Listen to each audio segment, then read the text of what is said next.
thumbs up, please? Thank you very much. Okay, thank you. Good morning, everyone. I hope everybody had a good weekend. I shall resume this inquiry into the appeal made by William Davis Limited under Section 78 of the Town and Country Planning Act 1990 against the decision of Derbyshire Dales District Council to refuse planning permission for hybrid planning application accompanied by an environmental statement comprising of an outline planning application with approval being sought for site access for up to 345 residential units, Class E commercial uses including retail and a restaurant, cafe, and a hot food takeaway sui generis unit, an open space including a countryside park and play area, and associated landscaping and surface water attenuation, and a full planning application for 78 residential units with associated access, open space, landscaping and surface water attenuation at land at Gritstone Road and Pinewood Road, Matlock DE4 3GD. This is the 5th day of the inquiry. Last week, the inquiry opened. Following opening statements, we heard from a number of interested parties. Mr Yarwood for the Rule 6 party, the Wolds Action Group, was cross-examined, and we also heard the evidence of Mr Hilton, Mr Fraser, Mr Webber, Mr Cassie and Mr Dickinson for the appellant. There was also a discussion on Thursday on the draft conditions. On Friday morning, a site visit took place, and before we hear from a further interested party this morning and we discuss planning obligations, I'd just like to deal with a few points of housekeeping. So first of all, if you could please make sure that mobile phones or other devices that you're not using for this call are on silent or switched off, please. As today's event is virtual, please do ensure that you are muted, and for the majority of you that the camera is off, unless you wish to speak and then you place your hand up and switch your camera on. It is helpful, however, if the advocates can keep their camera on, otherwise I'm just talking to a blank screen and it's a little unnerving. Thank you. And just on other housekeeping matters, I've circulated an updated list of core documents which has been uploaded on the council's website, and I will be sending another updated list out later today, I'm sure. I've also sent track changes and comments on conditions to the 3 main parties as promised after the Thursday conditions session, and I have received this morning a final 106, final draft 106. That was received at about 9:30 this morning by me, so I've only had an opportunity to go through it very quickly, and I will be referring mainly to the previous version in the planning obligations session today, so please forgive me for that, but I haven't had that much time. And I've also received a note from the appellant with regard to my question about Crown Square, so thank you for that, and that will be added to the inquiry documents list. We've also received the document from the appellant on the sequential test in the intervening period between the inquiry adjourning on Thursday and today, and that has been circulated to the other main parties. So I'd just like to seek the views of the main parties of the council and the Rule 6 as to how long they feel they'll need to respond to that sequential test document. And if I can turn to Mr Cosgrove for the council first of all, please. Yes, good morning, madam. Good morning. I'm conference room 1 today with Mr. Fitzsimmons here, Mr. Fitzsimons, forgive me. Yes, so madam, I think we will be able to get something done in the next 2 to 3 days. I haven't had a chance to speak with all the people that will actually be answering it because it will involve some members of the officer team, and also, I mean, it may be. I noticed you've asked some further questions of a learned friend for the appellant on it. It may be that the council takes a fairly neutral position on this because you know our overall position is that we don't think a sequential test is needed, and this is a sort of comfort exercise. But I need to take instructions on that. But so far as we are going to provide you with a response. I think we can do it this week. I hope. Thank you for that interim response. And Mr. Yarwood for the Wolds Action Group. Yes, I would think we could respond as the council within 2 or 3 days. Mm-hmm. Okay. And can I check with Mr. Lewis, how long would the appellant need to respond to any comments from the council and the Rule 6 as relevant? Mr. Lewis. Madam, I'm grateful and thank you for your note on this matter this morning. It's assisted us greatly and enabled us to have a conversation about timeframes before joining this morning. Our estimate based on our consultants' availability also, Madam, is that we would, and also to ensure that we're dealing with all of your queries properly in that final response, we would respectfully ask for 7 days from receipt of the other two parties' written response, Madam, to respond in turn to that. And that's because we don't know, of course, what exactly will be said in those responses. And also because you've rightly raised matters that need to be bottomed out, and we will do so. Thank you. So just in terms of timing, that we're on the 18th of March today. If the council and the Rule 6 were able to work to the timescale they've indicated, that would take us to no earlier than the 21st of March, so this Friday, and then the appellant would need until the 28th of March, so a further 7 days in order to respond. So Indeed, realistically, we're looking at not sitting again any earlier than probably the 1st of April. At Madam, the very earliest. That is indeed where we got to this morning in our discussions, Madam. I suspect that other parties also have other professional commitments. I should say, Madam, unfortunately, I have a 4-day inquiry in Hampshire opening on the 1st of April, unfortunately. But the week of the 7th of April has much more capacity for me. I've got a hearing in Wales on the 8th and 9th of April, but for example, the 10th and the 11th of April would be entirely free if we were looking to, but a subject, of course, to colleagues' availability. Well, I unfortunately, I'm definitely not available that week. What would be helpful after, I think in writing really, after the session, if I can get emails from everybody setting out their availability for, let's be realistic, probably for April and into May. Yeah, we can then, because I appreciate that people will have a number of different professional commitments. We've got and we'll have personal commitments as well in terms of holidays over the Easter break.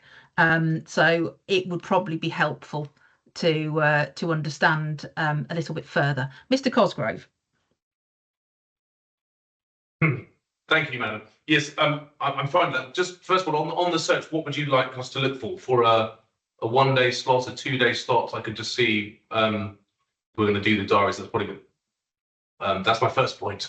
And my second point was, I don't want to cause because I'm quite happy on the order of response, but it did seem to me, this may be more a point that Rule 6 want to take, and I don't want to upset the appellant, of course, but a lot of those questions you've asked the appellant might lead, once they've been seen by the other parties, may inform my response, because you've asked some questions about why, what's the underlying reasoning for you doing X, Y, and Z. Now, they may either comfort the council, or they may raise further questions. But it seems to me if one had an approach whereby the Rule 6 and the council responded, and then the appellant responded to their questions, you may end up with either one of the other parties saying, well, we would like to come back on what the appellants said. So, as I said, I don't want to prolong matters, and I don't want to be difficult for the appellant, because it's highly likely the council will remain entirely neutral, I would have thought, on this exercise. But I just wanted to raise that issue. It seems to me that's something that might come back to bite us otherwise. Yeah, okay, fair enough. Anything from the Rule 6 party on that point?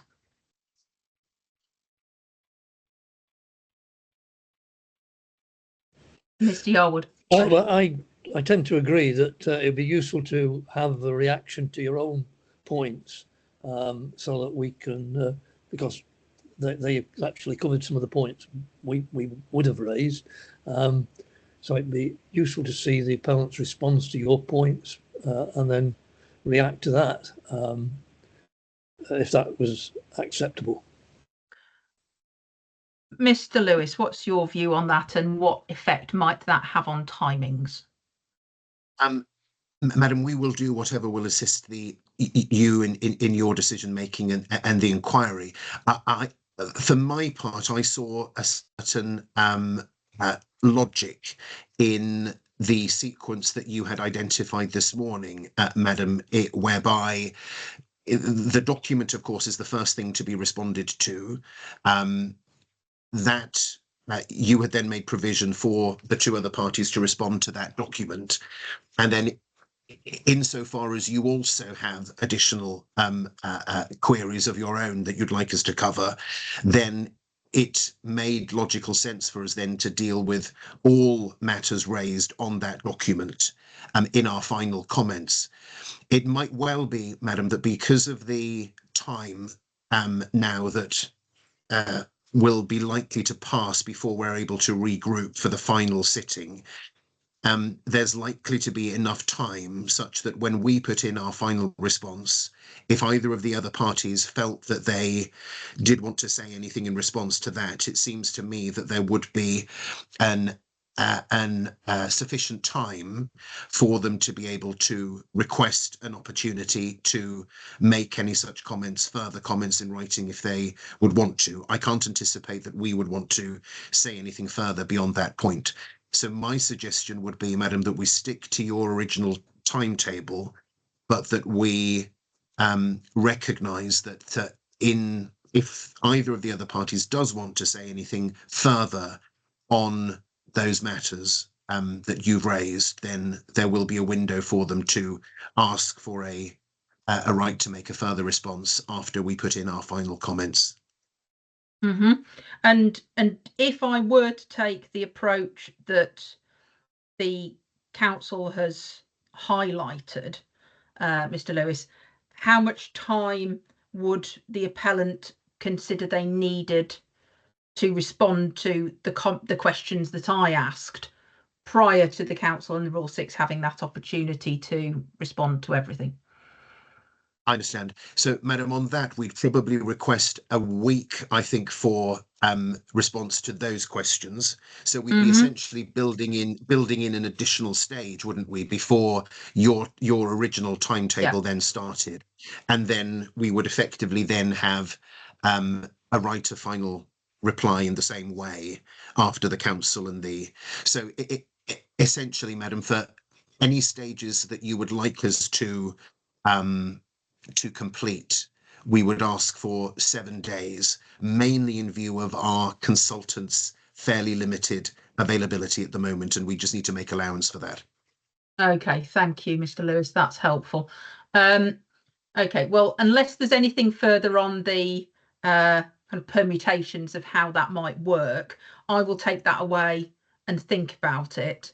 But it would be very helpful if I could get an indication from the parties by the end of today, preferably, but certainly by tomorrow lunchtime, of diary availability. And realistically, we are now looking at, I would say, go from the 22nd of April through to the end of May. Yeah. Just bearing in mind my availability. So that's the 22nd of April to the end of May, first of all. And in response to Mr. Cosgrove's question about amount of time needed, my thinking at the moment, obviously, subject to what happens next and how much response there is on the sequential test, is that we would be looking for a further day of sitting to cover sequential test and clear up any planning balance issues. And we probably wouldn't need that whole day, but it would obviously depend to an extent on the level of interest from interested parties and the level of questioning from interested parties. But then that would be followed possibly a day or so later to allow for closings and any tidying up prior to closings, any tidying up of conditions and obligations. That could also possibly be done on the day of the sequential test and planning balance. Mr. Cosgrove. Yes, sorry, man, I should have raised before. Thank you for that indication. On those further 2 days, would you want that to be in person in Derbyshire, or would you be content for it to be in this format for those two? I mean, yeah. I would be happy with either, but I would be guided by the parties as to whether there was a strong preference. So, Mr. Cosgrove, do you have a strong preference? No, I think no, I don't. I think closings can readily be done by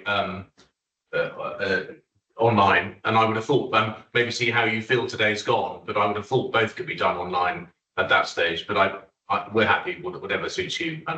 Okay, thank you, Mr. Yarwood. Is there a preference from the Walls Action Group? I agree. I think see how today goes, and if today goes pretty well, it sets a precedent for whatever we do in the future. Okay, thank you, Mr. Yarwood. And Mr. Lewis, for the appellant. Madam, we are neutral. We will do whatever is your preference. We don't consider it necessary to be in person, but if that's your preference, we will clearly be happy to do that. But we are neutral as to either. We're certainly content, and we don't see any disadvantage in undertaking any cross-examination in this forum. Okay, thank you very much for that feedback. And it will depend to an extent, to be honest, on when we are sitting and what availability I have within that given week, as in where I am otherwise, and the ability to travel to Matlock. But we'll watch this space and see how everything goes today. Thank you for that. Before we move on, are there any other procedural or housekeeping matters that the parties have? And if I can ask the council, first of all. No, thank you, we don't. Thank you. Thank you, Mr. Cosgrove. And Mr. Yarwood, any procedural or housekeeping matters from the Walls Action Group? No, thank you. Thank you very much. And Mr. Lewis? Nothing from us, madam. Thank you. Okay, so I notified the three main parties yesterday that we had a further interested party, Mr. David Wright, who was not able to be here last week but has asked to speak, and he has provided a copy of his speaking notes, which hopefully the parties have received. Mr. Wright, could you please turn your camera on and unmute yourself? Yeah, good morning, ma'am. Good morning. Thank you for being with us. Would you be willing to answer any questions from the appellant's advocate if he has any questions on your statement, Mr. Wright? Yeah, no problem. Okay, thank you. Well, over to you to speak to the inquiry, Mr. Wright. Thank you very much. Okay, thank you, and good morning to everyone present.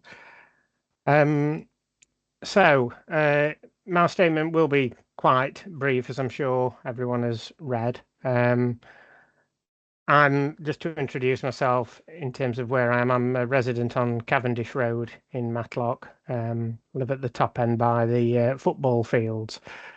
So I'd like to begin just by echoing the concerns that have been raised already about flooding, roads and infrastructure. And I can add my own observations from just a few nights ago as a resident of Cavendish Road, where we've lived for the last 5 years. On Friday evening, I returned home, and Cavendish Road was very difficult to navigate along the opening section up to the junction with Wolds Rise. I believe, oh, correct me if I'm wrong, Ma'am, but on your site, did you go up Cavendish Road? Yes, I've travelled up Cavendish Road both by car and on foot. Okay, And so the section, as I'm sure you're aware, there's a lot of parked cars, residents' cars on that sort of opening section there. So there's a small amount of evening football traffic leaving the estate on Friday evening, but they were struggling to get down due to the residents' cars and having to give way to vehicles coming up Cavendish Road. Vehicles were down to a crawling place and in some cases mounting the curb.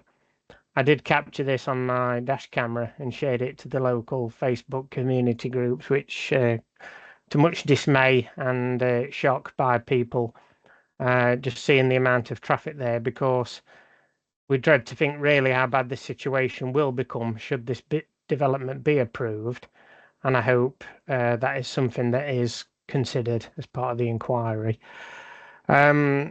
I also showed a video of the surface water runoff to Mr. Whitby MP a couple of weeks ago, which shows a large flow of water from the Cavendish football fields during heavy rain, and this obviously works its way down into town eventually. If this development goes ahead, this flow will become even worse, and I believe Mr. Whitby in his speech alluded to the pitch being waterlogged a lot of the time and pretty much unusable. And just jumping back slightly, apologies, Ma'am, just regarding the football, something that's not in my written statement but came to me late last night. There is, in the summer months, a very large tournament that is held by the organisers of that field. And one day in the summer, I think it might be across 2 days, I'm not sure now, but they have a very large setup across all the pitches. They have like food stalls in place, and it's so bad that the organisers post leaflets to all the residents. And we literally had a queue of cars from the football fields down the full length of Cavendish, causing major problems at the junction with Wellington Street and backing up onto Chesterfield Road itself.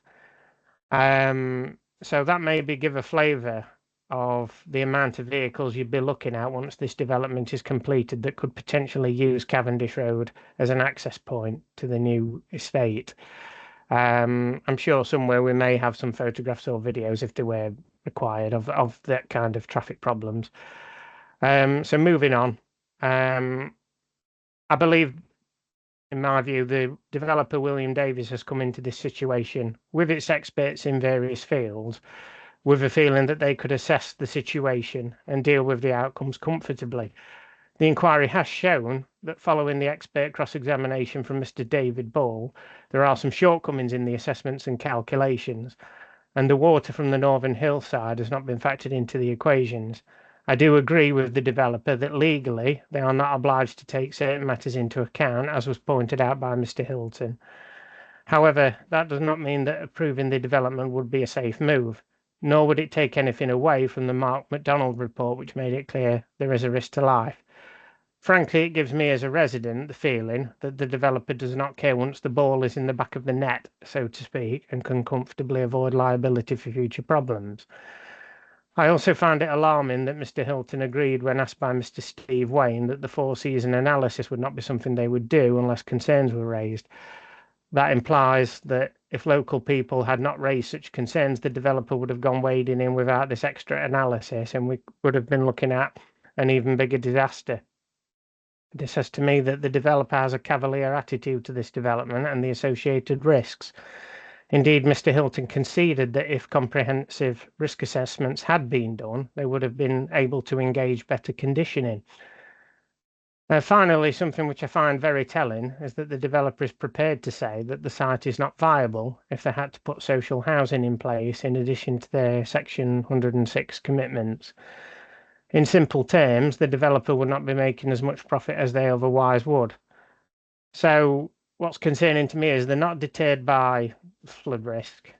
or the infrastructure or the traffic problems. Neither are they deterred by the time and costs accrued by fighting this case and instructing a top barrister in the form of Mr. Lewis, King's Counsel. But they are deterred by a relatively minor dent in their profit margins, despite being a considerably wealthy company already.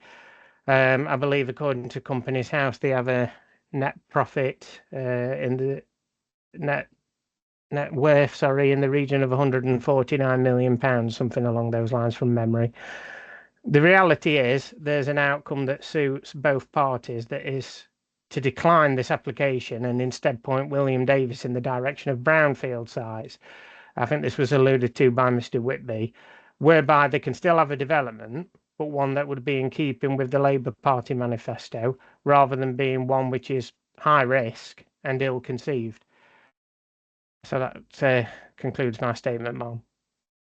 Thank you, Mr. Wright. Mr. Lewis, do you have any questions for Mr. Wright?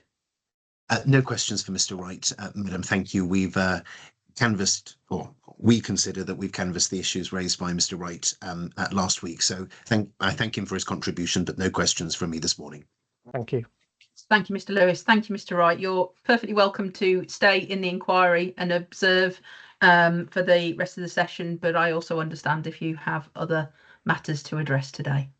Thank you very much for your time. Thank you, Ma'am. I do have some commitments I need to attend to, but can I ask you, will this be available later to review like the other sessions were? I think it was on YouTube. Yes, I understand that the council has had some issues with live streaming it directly, so that's why they've made the link available to everybody on the website, but it is being recorded and it will be uploaded in the same place as the other links later today.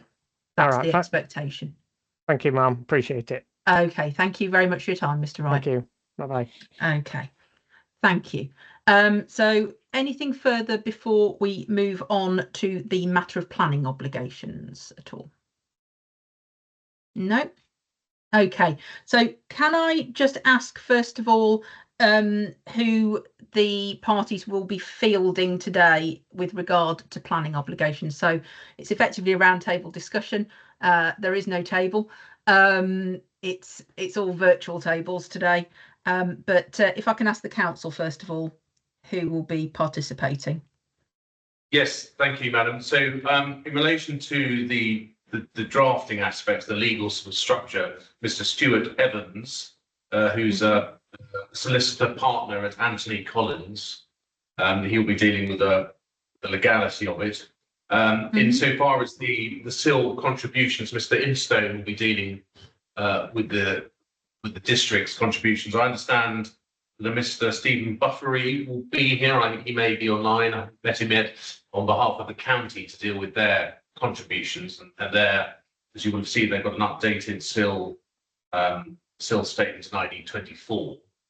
Beyond that, in terms of, it depends on how you want to deal with it. If you want to get into the, as it were, the detail of the underlying evidence for viability or submissions, we'll perhaps have a discussion about that. But Mr. Newham, our viability expert, you will see his proof is available should you wish to get it. Then I suspect you probably won't, but he's here if you want to ask questions about viability more generally.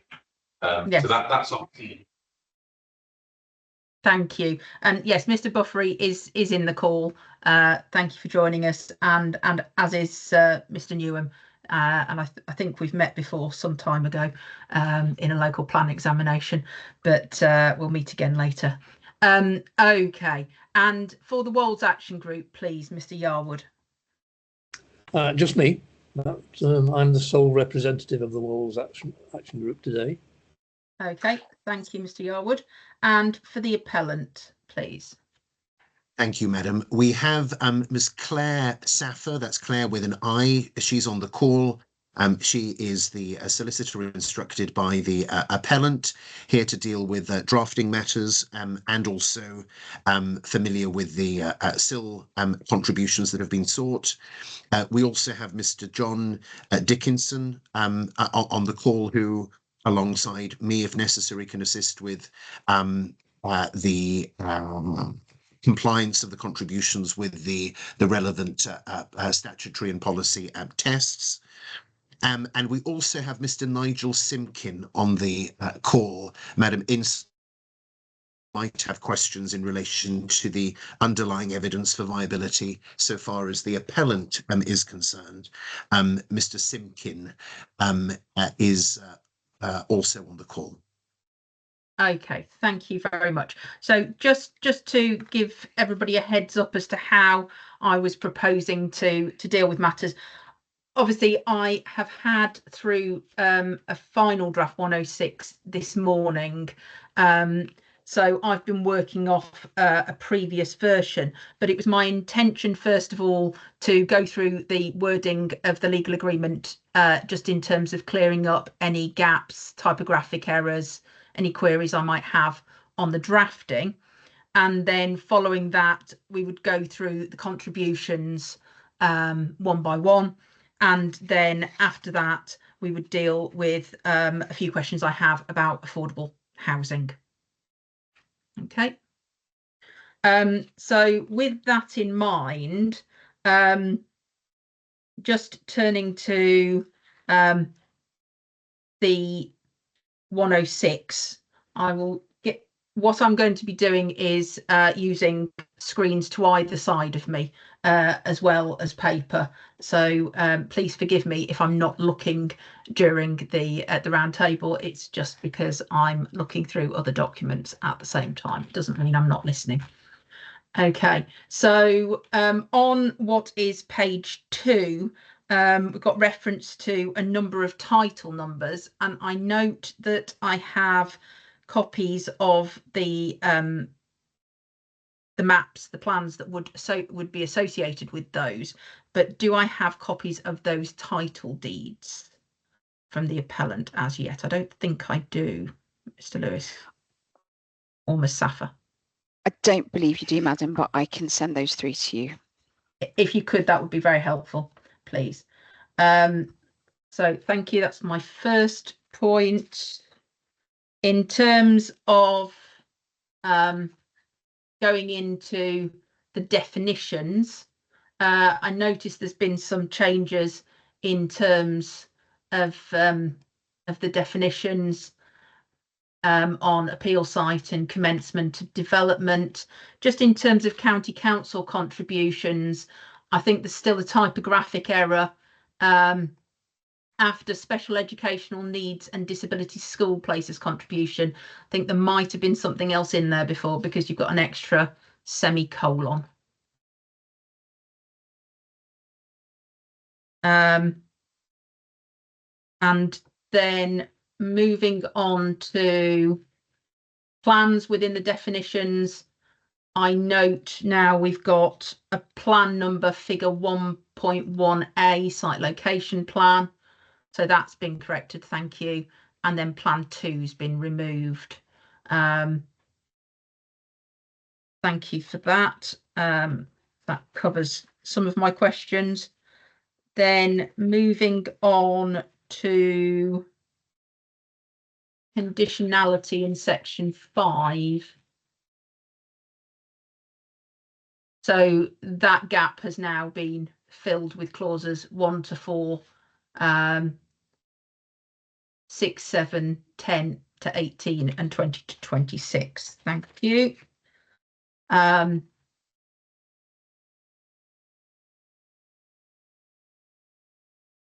Just noting at section 11, that's the blue pencil clause.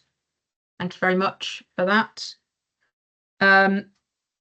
Moving on to, I think, what was section 18 on dispute resolution, 18.3.4. So the beginning of the legal agreement refers to everything being in a single gender, and we've still got she/he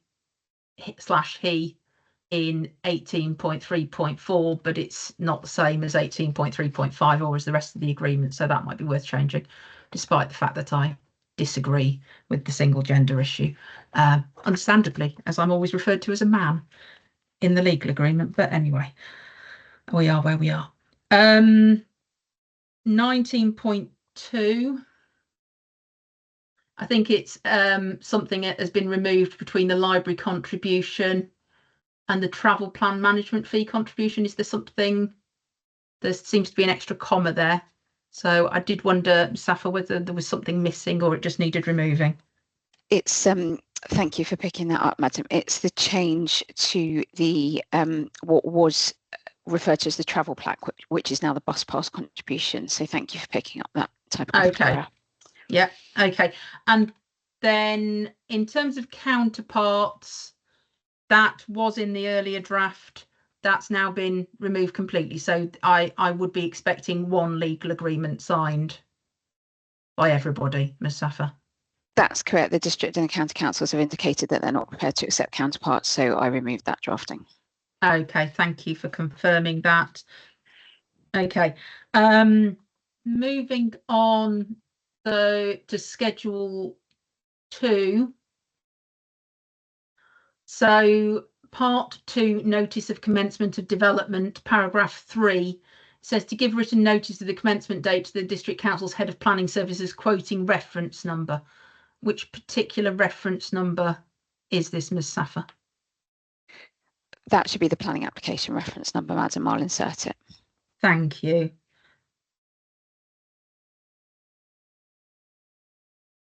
Okay, and then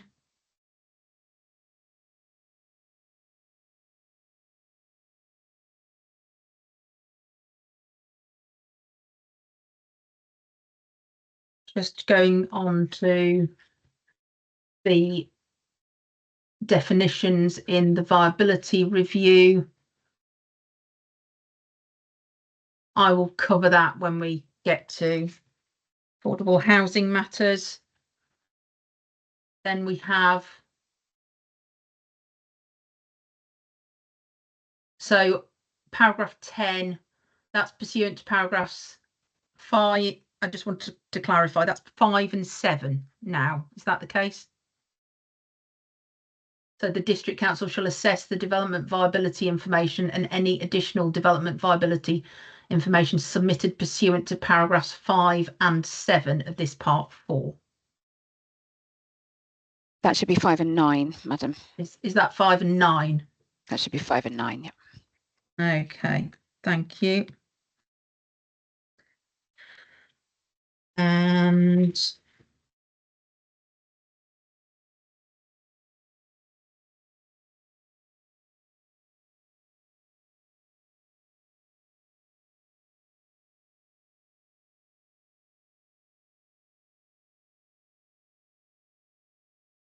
don't think I had any more comments on drafting, you'll be pleased to hear. So there weren't many. Thank you very much. So I'd just like to move on unless anybody else has any comments on specific drafting points. Council?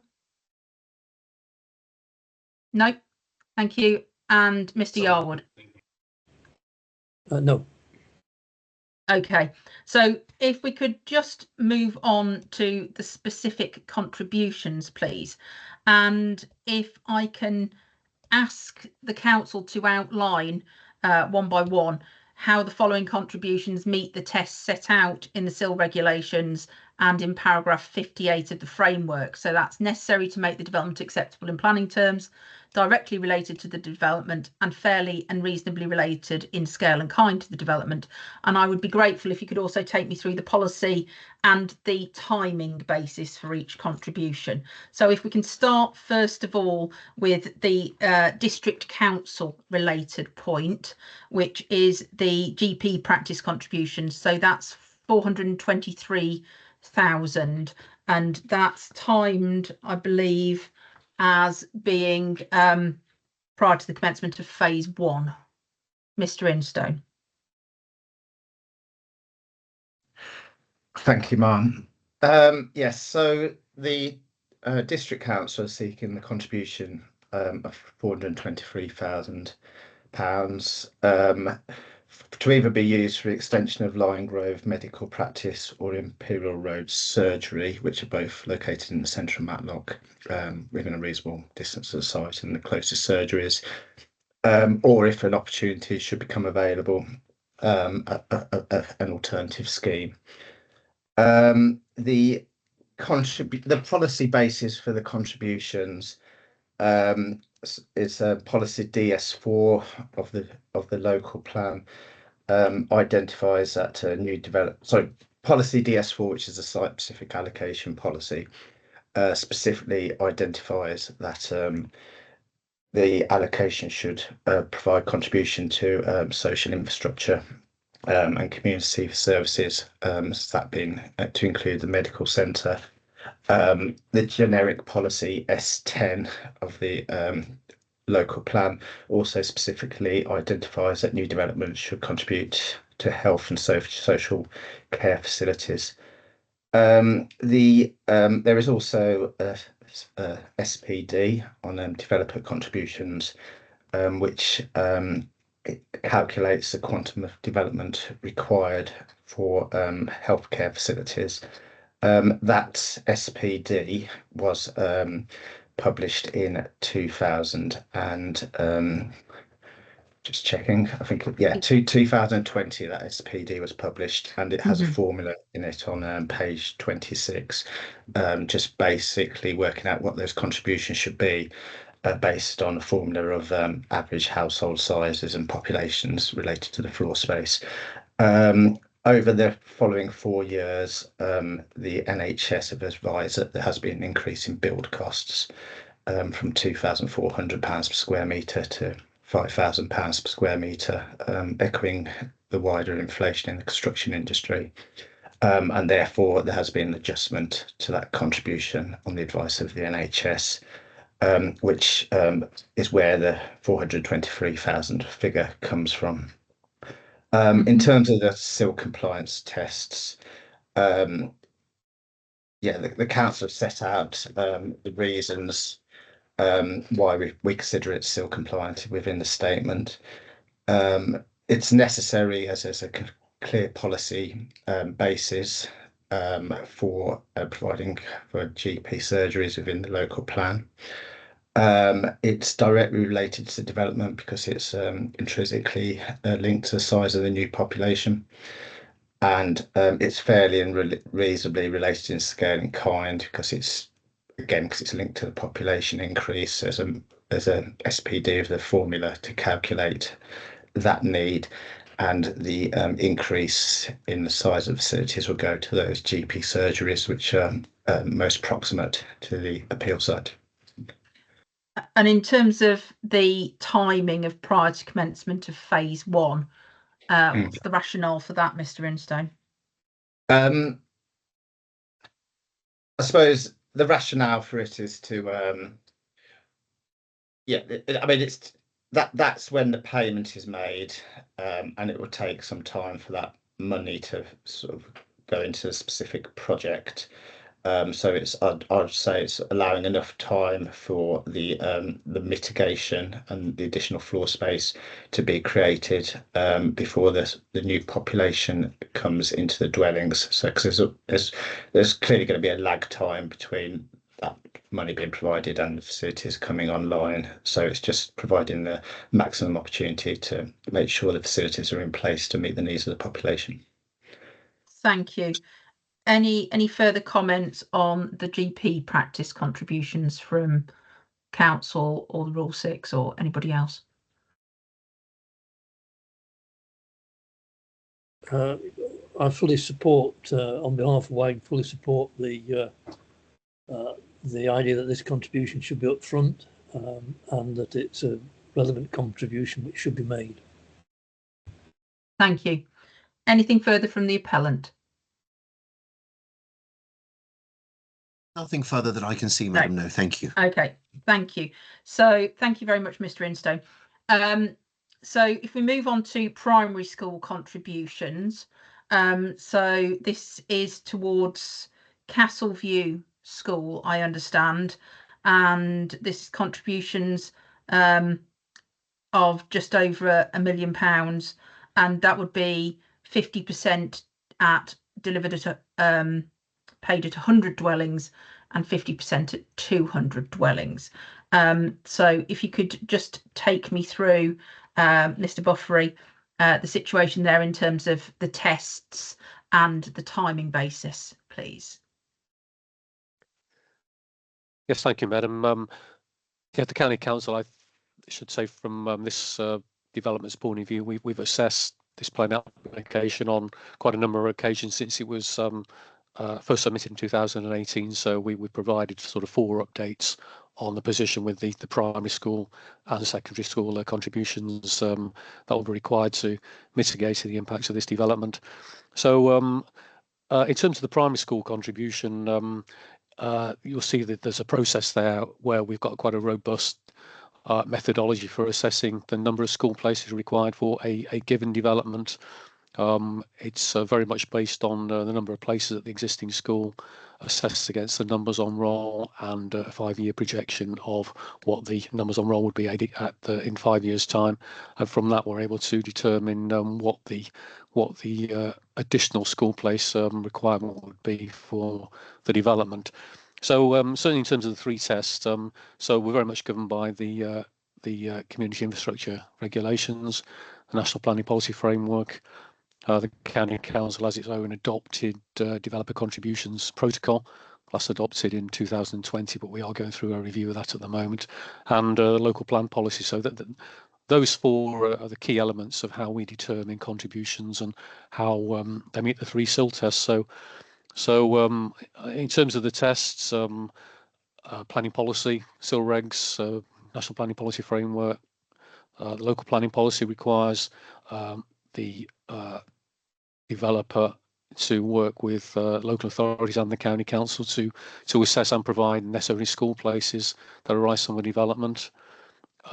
We think it's directly related to the development because obviously 423 new homes will generate a new population of primary school aged children. So the county council has a statutory responsibility for making school places available for all existing and new residents generated by development. So certainly directly related to the developments. And in terms of the 3rd test, fairly related in kind and scale, again, we've developed a very rigorous, robust approach to assessing school places and the cost of an individual school place, very much led by Department of Education guidance on that. We have regular meetings, our school patch officers, with the primary and secondary school head teachers. So we've always got a good idea throughout the year what the number on roll is. So we think it's fairly related in scale and kind as well. And as I say, we developed a methodology based on Department of Education guidance in terms of the cost of providing a school place. And you'll see in our statement that's set out in terms of at the moment a primary school place costs £20,299, and again that's very much derived from advice we get from the Department of Education as a national benchmark, really. Mm-hmm. So as I say, sorry, madam. No, and that would be very much the same for the secondary school contribution and for the SEND contribution as well. Yes, the process is very much the same for secondary as well. It's based on the number of places at the school, the numbers on roll at this moment in time, projection for the number on roll in 5 years, and obviously meeting any shortfall through, I say, contributions and a cost per school place based on Department of Education advice that we get. Mm-hmm. Okay, so for the primary school contributions and the secondary and the SEND, indeed, so the special educational requirements, they're all 50% at 100 dwellings and 50% at 200 dwellings. What's the rationale behind that, Mr. Buffery? That's really when the development comes online. We think really when the school places will kick in a sort of 50% it's year 1, I think, is it, and then the additional 50% is year 2, I think. That's in the section 106. It's really an indication from trends, I suppose, that we've sort of developed over the year with our education colleagues, knowing when the school places are going to come online. So that's when we sort of base the triggers around, really. Obviously, when it takes a while for a development to sort of build up, doesn't it? 423 dwellings and come online, it's very much based on what we or the appellants anticipate the phasing will be in terms of when the number of houses are built each year, and when the triggers will be met to meet the places generated by the development. Obviously, there'll come a point where the school doesn't have any capacity, so that's when we need to provide the additional capacity to meet the sort of phasing of the development. Okay, so for the primary school contributions, Castle View School's been identified, and for the secondary school, Highfield, so That's right. very nearby again. Yeah. For the special educational need, I don't recall seeing an identified location for that to be spent. Could you just explain the rationale behind that? Yeah, this is quite a difficult area to assess, madam. Really, it's because for any given development, 423 dwellings, I think we have a very good idea of what the primary places will be, what the secondary places will be. SEND is quite a new area of sort of funding for the county council through developer contributions. I think the main reason would be it's very much depends on a case-by-case basis. If there are any school children in the new development who do need special educational needs, essentially the type of needs they require, the specialist nature of their disability, it may well need to be provided at a specialist school, not in the Matlock area. It could be in a location some distance from Matlock. So it's a very difficult area to assess, and I think we have to be honest about that, Mom. But again, based on lots of examples and how the number of special needs children generated for a given amount of population. So that's the reason why we can't nominate a specific school, because it does very much depend on the nature of the specialist needs, really, and where that would be best accommodated. Okay, thank you. I suspected again, that was going to be the response, yeah. But yeah. Essentially, I think the contribution is based on what, again, Department of Education advice, how much it would normally be to provide a place for a child with specialist needs. Okay, thank you. Has anybody got any comments on what they've heard about primary school, secondary school and special educational need contributions? Mr. Yarwood. Yes, ma'am. It seems to me that this the level of contributions we can't dispute. We haven't anything to challenge that. I would, however, challenge the phasing of the contributions. This seems unrelated to the phasing of the development.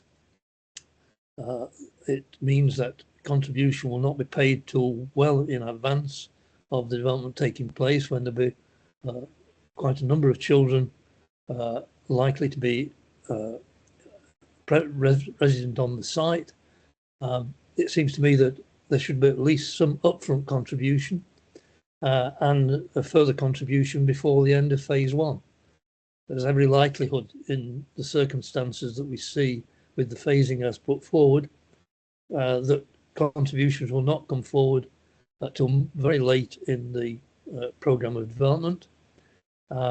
Even possible that those contributions will never become payable, because if nothing happens beyond phase one, and that is always a possibility, then phase one will, which is perhaps the most profitable part of the development, will have escaped any contribution whatsoever to educational needs.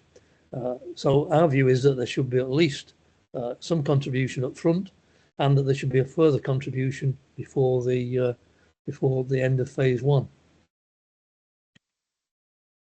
Would the appellant like to comment on that?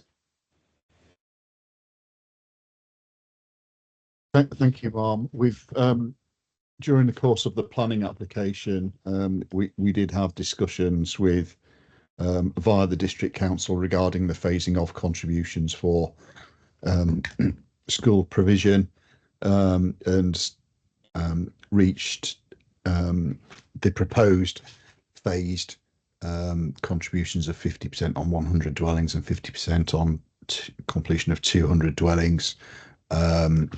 Following those discussions, and I agree with the rationale flagged by Mr. Buffery. Thank you. Mr. Buffery, not wishing to put words in your mouth, but having read the SIL compliance statement, is it the case that at the moment, obviously I appreciate the position that you've set out in terms of the special educational need, that it could be at a much wider basis than simply Matlock itself, dependent on the need. But in terms of the Castle View School and Highfield School, both schools presently have some capacity in the role, or are anticipated to have some capacity in the role for a period of time. That's right.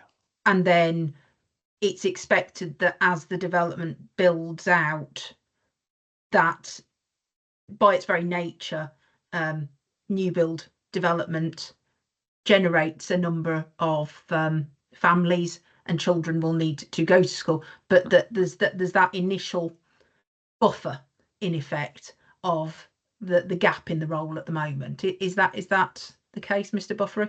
That's right, madam. At this moment in time, that there is capacity at that school. So we feel the contribution sort of really should kick in when that existing capacity has been taken up, and then that will really be the trigger for creating the additional school places through, well, a number of means, normally additional classroom sort of blocks at Castle View and Highfield School. So yeah, I think that's the reason, as you quite rightly say, madam. Capacity at the moment, there is capacity, but that in the not too distant future will be taken up. So that's when we've tried to sort of set the triggers appropriately in terms of the phasing of the development, as Mr. Dickinson was just saying. And just in terms of, you've not been present for the rest of the inquiry, I don't think, but there's been mention by interested parties at different points in the process about a development at Asker Lane and other developments that are being built out at the moment in Matlock. Has cumulative account been taken of those other developments and the child numbers that are likely to be delivered there, as well as this scheme? Yes, madam, that's all part of the assessment process. In terms of the projections, we monitor very closely all developments within the normal areas of both schools. So we know what's got planning permission at this moment in time, and when those developments are likely to come online or have come online. And so yeah, that's very much built into the projections process over the 5-year period. Okay, thank you very much, Mr. Buffery. That's very helpful. Anything further from the Wolds Action Group or from the appellant on that issue? Mr. Yarwood? So there's bound to be a lead-in period for making this sort of provision, and I wonder if that's been properly taken into account. Also, surely it should be the case that the contributions are related to the phasing of development in some way, not just an arbitrary figure of 100. I can't see the logic in that. It seems entirely arbitrary. Surely there should be some relationship to anticipated phasing. Mr. Dickinson? It's just the same comment as previously, ma'am, that we've had the discussions with the county council and reached what we believe is a sensible phased payment for the education contributions. Thank you. Unless there's anything further, I think I understand the parties' positions on that.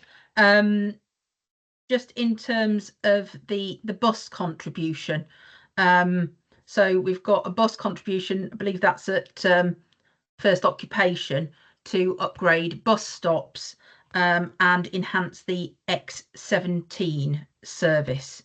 So if you could take me through that, please, in terms of the tests and the timing basis, please.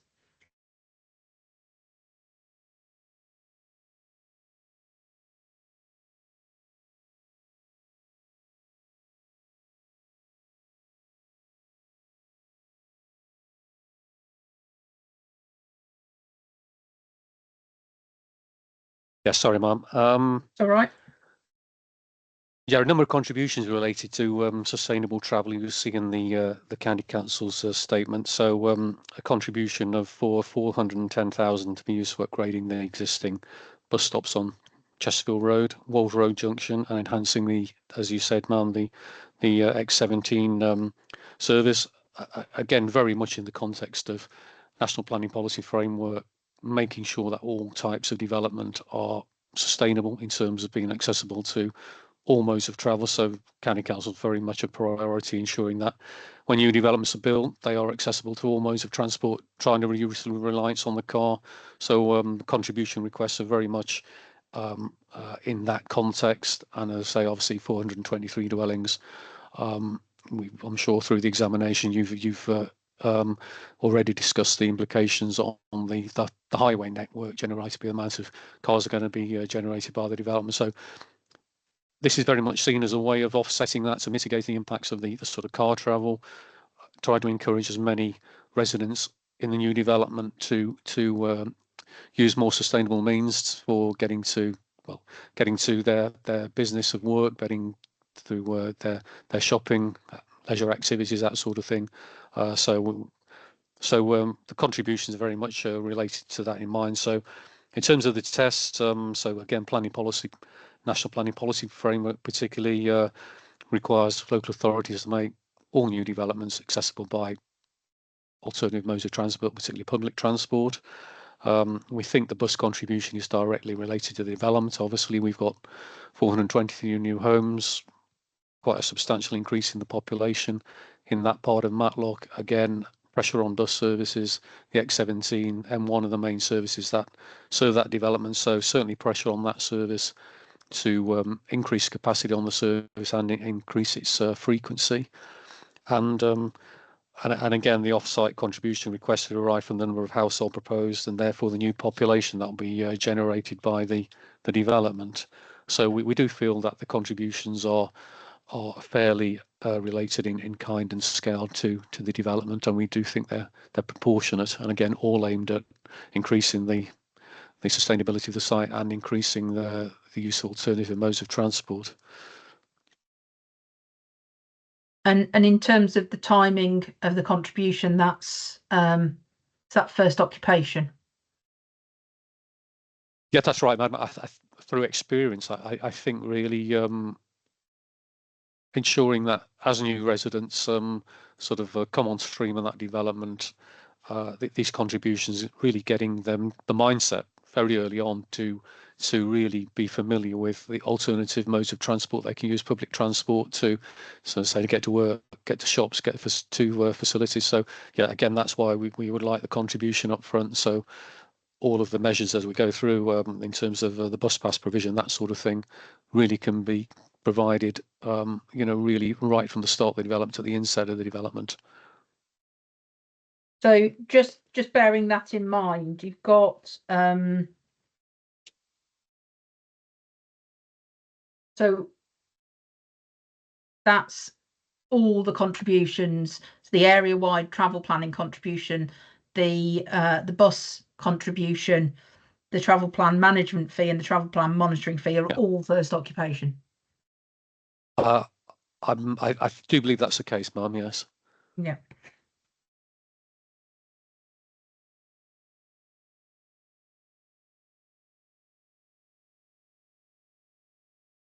Okay, thank you. Anything from the Wolds Action Group or from the appellant on the bus contribution? Yes, I would just like to make the point that whilst the Wolds Action Group fully support the concept and the timing, I see little logic in asking for these contributions up front, and yet the education contributions, none of them up front. There's simply no logic in that whatsoever. And I suggest that if there's a justification for the bus contributions to be made up front, then there's every justification for some of the educational contributions to be made up front. Any response on that from the appellant or from the county council? Just from the appellant side, Ma'am, you've alluded, and Mr. Buffery, to current capacity within existing schools, and we've agreed the phased payments for education contributions, but we are happy with the proposed timing for payments for the travel related contributions from first occupation. Thank you. And anything further in terms of logic? No, I don't think there's anything further from me, madam. Thank you. Okay, thank you. So moving on to the area-wide travel planning contribution and the travel plan and the travel plan management fee and travel plan monitoring fee, is it very similar to the bus contribution in terms of what your justification would be, Mr. Buffery? Yeah, in terms of the three tests, madam, yes, almost. Yeah, it's really the same context in terms of national planning policy requirements, local planning policy, again through our developer contributions protocol, the county council adopted protocol. Okay. So through those, I think A, B, and C really set out for each why they're so compliant. Okay, and could you just explain to me the difference between the management fee and the monitoring fee, please, for the travel plan?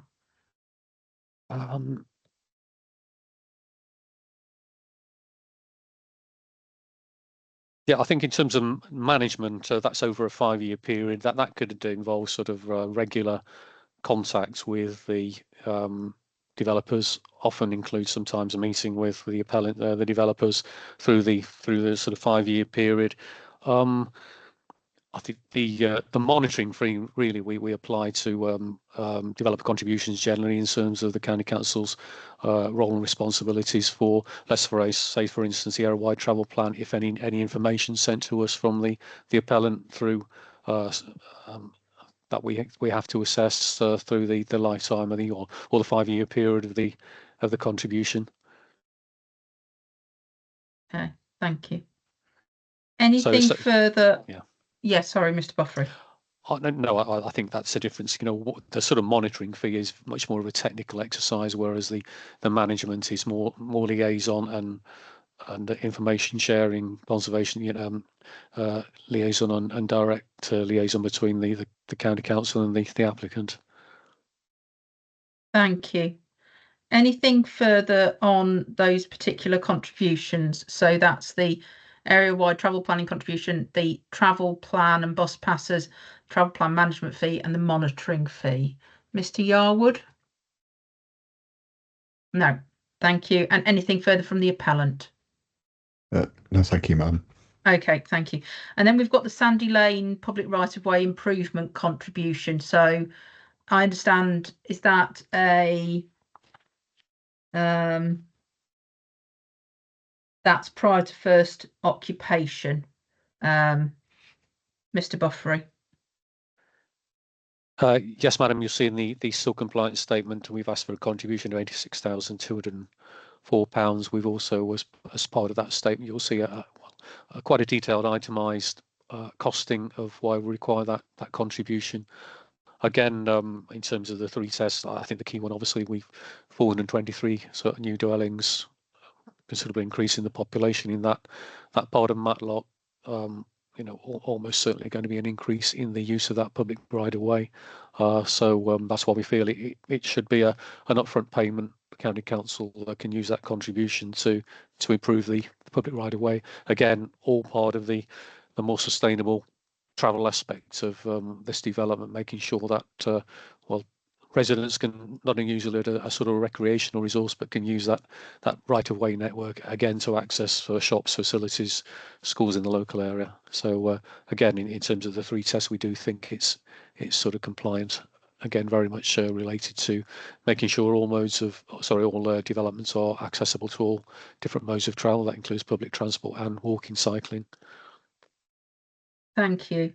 Anything on the Sandy Lane public right-of-way improvement from the Wells Action Group? No. No. And anything further from the appellant on that one?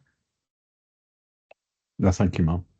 Okay, and then we've got the library contribution, which is again, it's one that's 50% at 100 dwellings and 50% at 200 dwellings. Mr. Buffery.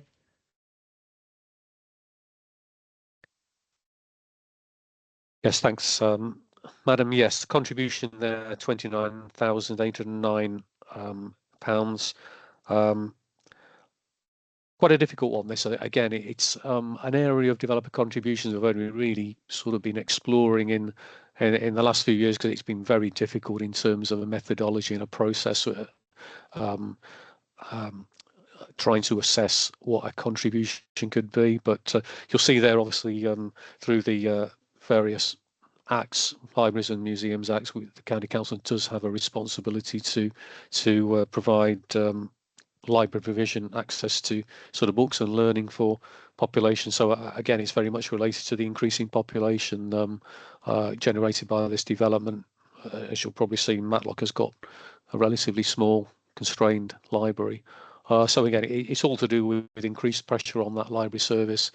In terms of, we think it's a reasonable contribution in terms of not so much capital improving the facility itself, but the stock available to that new residents could access, again, based on the significant increase in the population in that part of Matlock. Okay.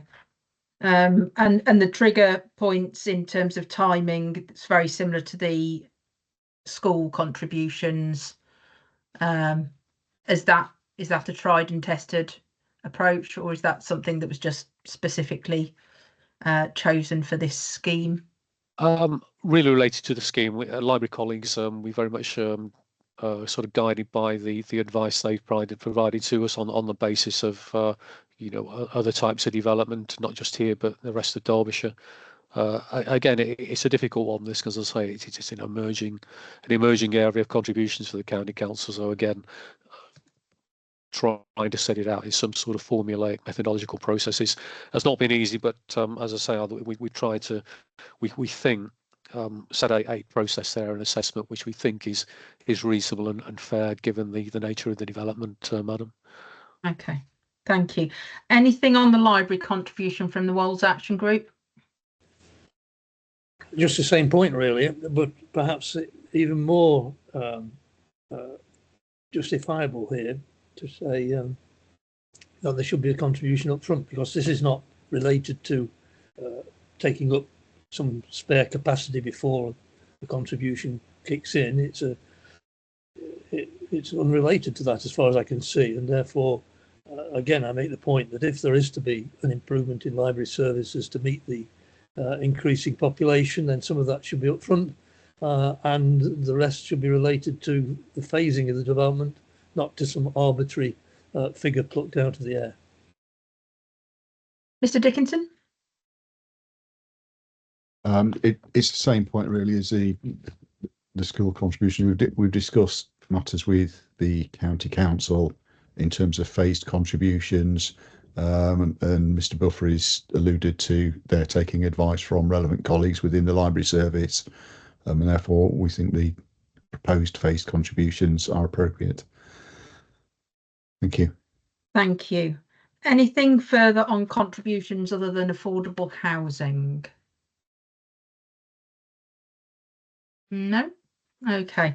So I know we had a little bit of a change in terms of the overall figures that occurred last week because of bus pass costs changing. But all those figures that we've been through this morning in terms of GP practice contributions, the schools, the various transport contributions, and the library contributions comes to a total of just over 3.5 million to my calculations. Is that correct, Mr. Dickinson? Yes, it is, ma'am. Okay, so we've got this stated position of approximately 3.5 million for other contributions, and I know from looking through all the past history of the various assessments that have been done at different stages, that there were higher levels of contributions proposed in the past, and we're now at approximately 3.5 million. I just wanted to check, does this alter in any way the party's views in terms of the impact of this reduced amount on development viability and on affordable housing provision? So what I'm thinking is I was rereading the viability statement of common ground yesterday, which I think at page, so it's CD 8.4 and PDF page 4, it referred to areas requiring further engagement between the parties, and it said under item 2, following receipt of the district and county council SIL compliance statements on Monday the 10th of February, the requested section 106 contributions have reduced to 3,504,501. That's very slightly different now because of the bus pass issue that's moved on a little bit, and obviously the county council has updated its compliance statement. It then goes on to say the parties are currently considering the impact of this reduction on development viability and affordable housing provision. So I just wanted to check what the present situation was there as far as, first of all, the appellant was concerned, please. Madam, thank you. Could I invite Mr. Simkin, if he's on the call, to turn on his camera, and then he can assist. I'm very grateful. Thank you, Mr. Simpkin. Hello. Thank you, Ma'am. Hello. The updated position from the appellant on that matter is included as a technical note, Ma'am, which was attached to Appendix 5, I believe, of Mr. Dickinson's proof of evidence on planning. So that's CD 9.1. Thank you, Ma'am. I'm grateful. You're ahead of me on that. Yeah, 9.1, and I think it's actually 9.1B because it's in the appendices. Mm-hmm. And so what was undertaken in that technical note, it's quite a short note, Ma'am, but looking back at my most recent evidence on viability, which was August 2024, and the viability appraisal, and that full report is attached in the appellant's statement of case. It looked at two of the main scenarios there. The appeal scheme, Ma'am, in terms of what is in front of you to consider, but also a sensitivity test 3 due to the uncertainty around future home standards and whether air source heat pumps will be required. Mm-hmm. It took those two scenarios and essentially updated the section 106 contributions from the original figure, Ma'am, which I think was just under 7.5 million, to the revised figure, which, as you've pointed out, Ma'am, isn't quite right now. It's gone up slightly, but at that time it was 3,504,501. So slightly lower now than what you've got in front of you. So for the appeal scheme, Ma'am, the developer's return for risk, or also known as profit, Ma'am, developer's profit, for the appeal scheme, due to those contributions being at 7.5 million, it was originally generating a return of 2.98% on gross development value, or GDV, as surveyors commonly shorten it. That figure increased to 8.20 developers return, Ma'am. So that increase in the section 106 contributions has improved the level of developers return, but it doesn't exceed the 20% developers return that is set out in the PPG and has been utilised both by the council's advisor, Mr. Newham, and myself to calculate viability for market housing. The other sensitivity test also improved, as you might expect, Ma'am. So that was sensitivity test 3. So that is where the air source heat pumps are taken out and the cost of off-site gas added back in. That went up from 6.48% MARM to 11.44%. So profit and developers' return for risk has improved with those reduced contributions, but it doesn't exceed the target. So that is what that technical note sets out, MARM. No other changes to the appraisal, just the revised contributions from the SIL compliance schedule fed into that August 24 evidence base. Thank you. And did the council want to add anything to what Mr. Simpkins just said, just in terms of the parties' views? No, thank you, Madam. For your note in core document 12.1, which are our submissions on reason refusal 4, when we deal with the background, our paragraphs 9, 10 and 11, we reflect, as it were, the changed position of the reduced contributions, and that's where we confirm that we don't challenge the latest conclusions set out in, I think, Appendix 5 to Mr. Dickinson's proof that the provision of affordable housing at this time would still produce an unviable outcome for the appellant. That's where we set out our formal position, and that remains the position. Thank you for confirming that. Anything from the Wolds Action Group, Mr. Yarwood? We don't challenge the figures in any way. It seems unfortunate, though, that at least that the reduction in contributions has not been reflected in any move towards the provision of affordable housing.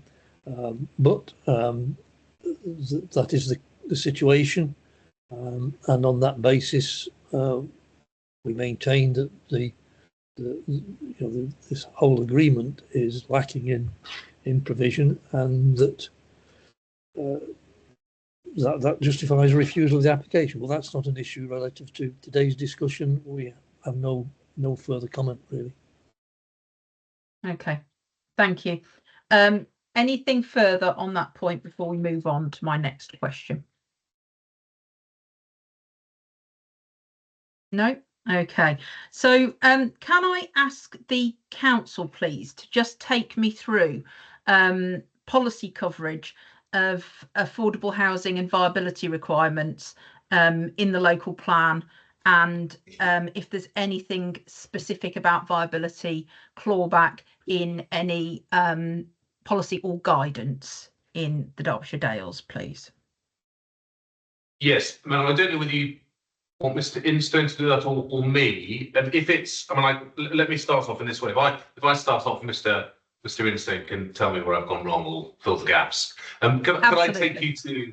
I think it's probably easiest for those listening to look at core document 12.1, which are our submissions. And just for those who may not have looked at this are the submissions we produced, which are in effect legal submissions addressing why we think there should be a review mechanism clause.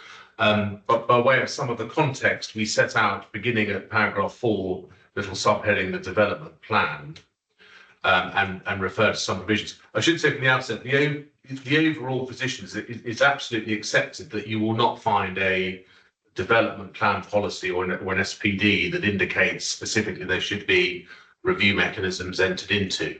That this council doesn't have such a thing.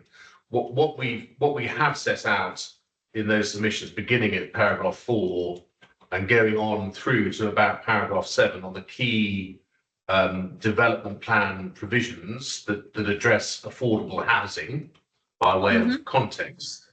And we've set out there, we've referred, I don't read it all out, but specifically HC4 is the policy that provides the reference to 30% affordable housing unless reduced provision can be justified.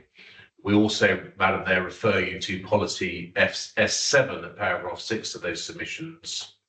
And then DS4 at paragraph 7. So those three development plan policies together in various ways provide the context and refer to provision of affordable housing.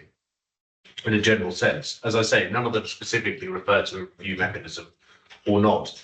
What I would just say further on that, you will have seen in Mr. Instone's evidence, he does a similar exercise with more of a, so that's where you find his take on it, the planning evidence and his planner's position on such policies in the background. And Mr. Newham, of course, in his evidence as well, has given you his take from a viability expert's point of view on such policy. I won't go any further because I think it would be beyond your question. That context provides, as I develop later on in our submissions, which we've written for you, the platform, and then we go on to make various submissions. And I think as between myself and my learned friend, there's quite a maybe interesting to lawyers, maybe it's a very interesting point of law that's in dispute between us. Some of the policy and the factual evidence we have from Mr. Newham and Mr. Instone's evidence, we say provides sort of building blocks for us to then make our submissions of law on. I anticipate you probably don't want me to go into those submissions at the moment, but so that I think is my answer to your policy question, unless Mr. Instone or Mr. Newham tells me I've missed anything. Anything further, Mr. Instone? No, thank you. Mr. Newham, did you have anything to add? No. Okay, thank you.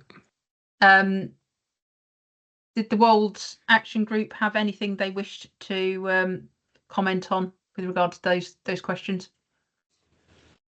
No, there may not be a policy basis for specifically for that, but I certainly think logic suggests that if a contribution is to be returned, then that provision should be diverted to affordable housing. Thank you. Anything from the appellant? Nothing in response to that question specifically, Madam, which of course was a factual question as to whether the plan does contain anything in, or the council as an SPD in the alternative that makes provision for viability review or clawback. I'm grateful for the confirmation that it doesn't, and you'll have seen from our submission, Madam, that we consider that absence fatal to the request that there be such a mechanism, and I won't go ahead of myself and rehearse those submissions again, but we, applying the PPG, we do consider that there needs to be a plan basis for such a request. This is frozen. Oh. Did everybody freeze then, or was that just me? I think it was everyone. I think I also saw the screen freeze. Did you miss the end of my I think shall I did, repeat yes. it, Madam? Yes. Please. Madam, you probably worked out what I was going to say in any event, which is that to confirm that the appellant's position is that there needs to be, in accordance with the PPG, a basis in the plan for requiring a viability review, and such a basis is absent in this case. Thank you. And I've got both the council's and the appellant's legal submissions on that issue. Can I just check in terms of the going back to the agreement itself? So we've got, excuse the scrabbling for the right page. So in Schedule 2, it talks about the definitions for affordable housing, and it sets the review date as the date on which 75% of the dwellings are occupied. Can the parties just provide me with an update on how that's been reached? What was the rationale for the 75%? And if I could turn to the council first of all on that. Yes, thank you, and I might ask Mr. Newham to come in on that. So I know there was some discussions in the drafting. Or Mr. Evans, Mr. Newham's there. I know he was involved, I think. Yeah, I can speak about that if that's okay. I mean, initially, I'll be frank. We requested that there would be 2 trigger points, and we through a discussions that we had suggested 40% and then 80% of the completions of the properties. Through further discussions and kickback from the appellant's advisors, we agreed that actually in this case a single trigger point was acceptable as part of the general negotiation over the wording of the agreement. It satisfies me from a technical perspective because it does provide the opportunity to reconsider viability. In terms of my professional experience, being involved with larger scale projects that are bigger than this, you may have 2 or 3 trigger points, but for this particular size, I think 1 trigger point was acceptable. The debate in my own head was whether it should be at 75% or whether you could push that back to maybe even 85, 90%. But I think that's a moot point. I think as long as it was around that kind of area, it was acceptable to me from a technical perspective. I don't know if Mr. Instone if Mr. Evans wants to come in from the drafting perspective. Mr. Evans or Mr. Instone, anything further to add? Ma'am, I haven't a great deal to add to what Mr. Newham has said, but clearly when we were sort of reviewing the drafting, those additional triggers were considered. But I think in relation to the 75%, we felt that was reasonable on the basis that I think at that point a proper assessment of the viability of the site could actually be made. And I think that was sort of, that was common agreement between myself, Mr. Newham, and also Mr. Robson. So we felt that was a reasonable point. Thank you. And before I go to the appellant, any comments from the Walls Action Group at all?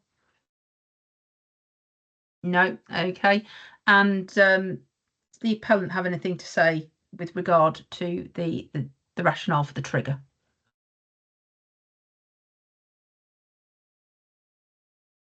So just check with Mr. Simkin. I can see, Mr. Simkin, I can see that you possibly want to say something. Yeah, I do. Thank you, Mr. Lewis. Ma'am, I'd echo what Mr. Newham has said, and this was discussed. Without labouring the point too much, in these situations, you often look at, well, what does the plan say in terms of trigger? And in the absence of that, we have had to look at wider guidance and approaches elsewhere, such as the RICS guidance and things like that. I think the comments that I would make, Ma'am, are that although it is a large scheme, it is not one of the largest that we deal with. There can clearly be over a couple of thousand dwellings, and it's not uncommon for those schemes to have trigger points at around 350, 400 dwellings per phase. The 75% trigger does sort of fall in line with some examples of the late stage review. Obviously a very different area, but in terms of London, that is an approach that has been taken by the London plan. And I think looking at the specifics of this scheme, to echo what Mr. Newham and Mr. Evans said, is one of the key drivers of the viability has been the abnormal costs. If you have a review much earlier of that, you may have some information from the first 78 dwellings, but you'd probably be halfway through or not quite started the second phase. And so I think it was felt by the parties, having reflected on it and discussed it, that if there is going to be a review, Ma'am, at 75%, most of that information would be known in terms of the ground conditions that had been encountered, and therefore it made sense to provide sort of more robust data at that point and one whole review of the whole scheme, rather than try and have 2 reviews and be forecasting too much information too early on in the development where there's still be quite some uncertainty about ground conditions and things like that. So I think drawing all that together and looking at examples elsewhere, I think we came to the conclusion that we felt that that was a sort of a robust point to have the trigger. So this has been led to an extent by the phasing of the development and the impact cost-wise of the attenuation basins and the ground conditions, etc. And then looking later on, once those have been delivered, at that 75% point, really. Precisely, Yeah. Ma'am. There'll be Okay. much more certain cost data. Yeah. Okay, that's helpful. Thank you. Anything further on that point in terms of the 75%? No. Okay. So I've just got one more question with regard to the viability reassessment, and that, as drafted, states that in the definitions. So this is page. Just try and go to the final version.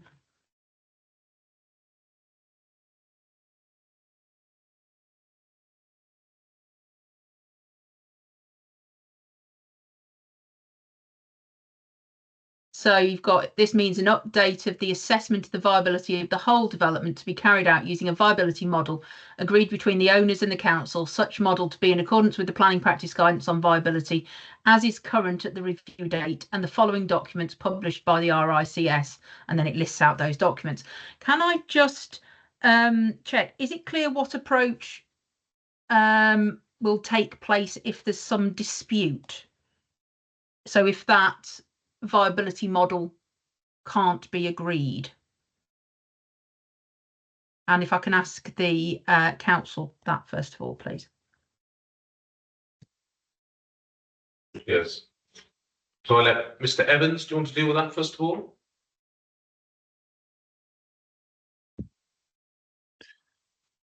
Yes, thank you. Ma'am, yes, I think in the viability reassessment, it's actually setting out all such other Royal Institution of Chartered Surveyors professional standard as is our current at the review date. So basically it's setting out every potential potentiality there. And I presume if there is no agreement, that would then be picked up by the arbitration clause in the 106. Thank you. And anything further on that from the appellant?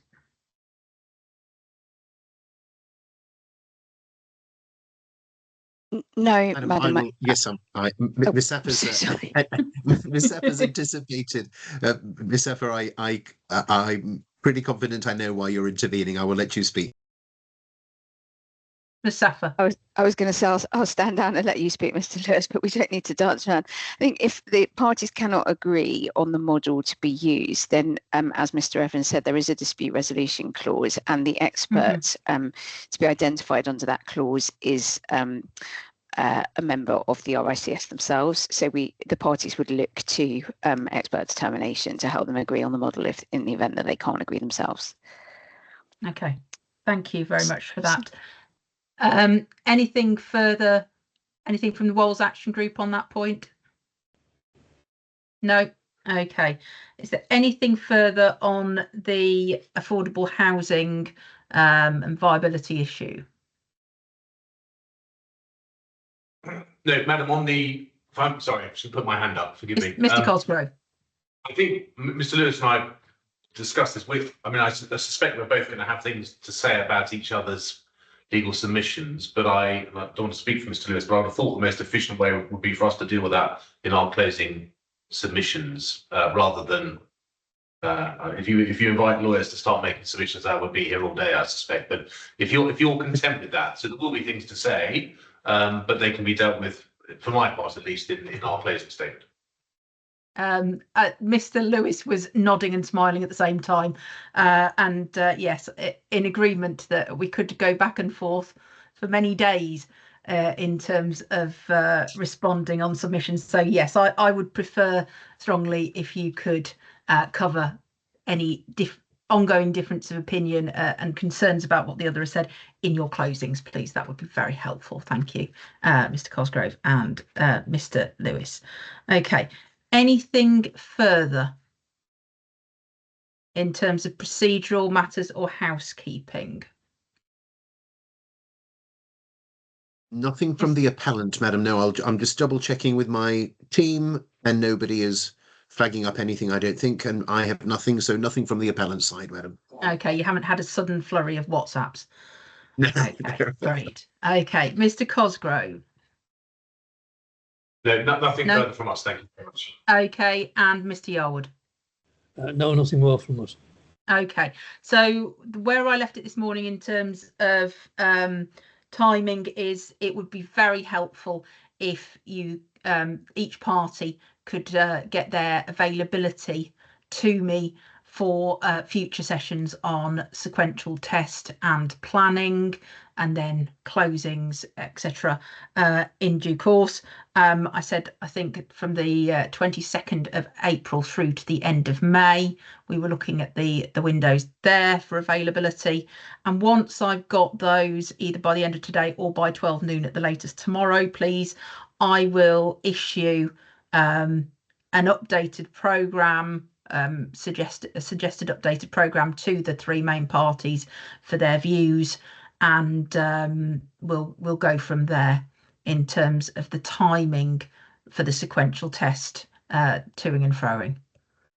Okay, so, and I will also issue an updated core documents, inquiry documents list, because we've had some more documents through this morning. In the meantime, if the appellant can move on with finalising the changes that have been highlighted to the legal agreement this morning, the small typos and queries that I picked up, and if you can move forward to getting that signed. Has there been any indication, Mr. Lewis, just in terms of, obviously it's not in counterpart form anymore, but you may well have a little bit of extra time just with the issues of the sequential test anyway. But have there been any issues raised in terms of timing of getting signatures? No significant issues, as I understand it. Ms. Safa, we had a brief conversation, didn't we, about this last week? Any assurance that you can give at this point as to likely timeframe for obtaining those signatures, Ms. Safa? Thank you, Mr. Lewis. Madam, I think that the timings, being realistic, it is going to take 2 to 3 weeks for this document to be confirmed, because there are 3 separate landowners, and in order not to involve them with the toing and froing over the draft, we wanted to provide them with a final draft, which they have had. I think in reality, because there will be something like 6 originals making their way around the various parties, and because each council has a set sealing day in each week, in reality, I think it will be 2 to 3 weeks before this is with the district council for sealing. Okay, noted. It's a good time we've got extra time for the sequential test. It's been fortuitous in that respect. So if you can keep me updated on progress and likely completion date, that would be very helpful, Ms. Safa, as you have been doing throughout the process. Thank you. Okay. That does mean that for interested parties listening, there is no particular certainty on further dates for sitting at the moment, and I do apologise for that, but that's just the situation that we're presently in terms of making sure that the main parties have had an opportunity to comment reasonably on the sequential test work, and we've then got an opportunity to reconvene. So if I can suggest that all interested parties keep a regular eye on the inquiry website, and we'll update programming as soon as we possibly can. Anything further before I adjourn the inquiry for today? No, thank you. Okay. Thank you. Thank you very much, everybody. I look forward to hearing from you soon with diary dates. The time's 11:44 and the inquiry is adjourned. Thanks very much and have a good day.